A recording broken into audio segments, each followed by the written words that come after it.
परीक्षेत हमखास विचारला जाणारा मराठीचा प्रश्न विद्यार्थ्यांनो लक्षात घ्या।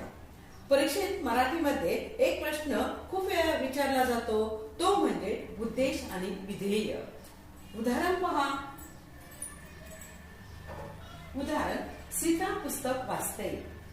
येथे सीता हे काय आहे? उद्देश। पुस्तक वाचते हे काय आहे? विधेय।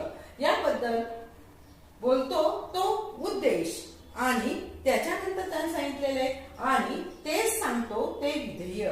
मग इथे सीतेबद्दल बोललं जातं म्हणून उद्देश आहे आणि ज्याच्याबद्दल सांगितलं जातं सीता काय करते?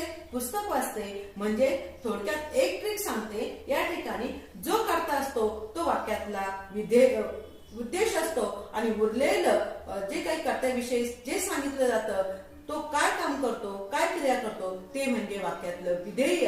आणि अशाच या ठिकाणी या सोप्या ट्रिक लक्षात ठेवा। हा प्रश्न कधीच चुकून देऊ नका। अशा मराठीच्या ज्या काही महत्वाच्या व्याकरणाच्या टिप्ससाठी 11वी 12वी मराठी मार्गदर्शक या चॅनलला काय करा? सबस्क्राईब करा।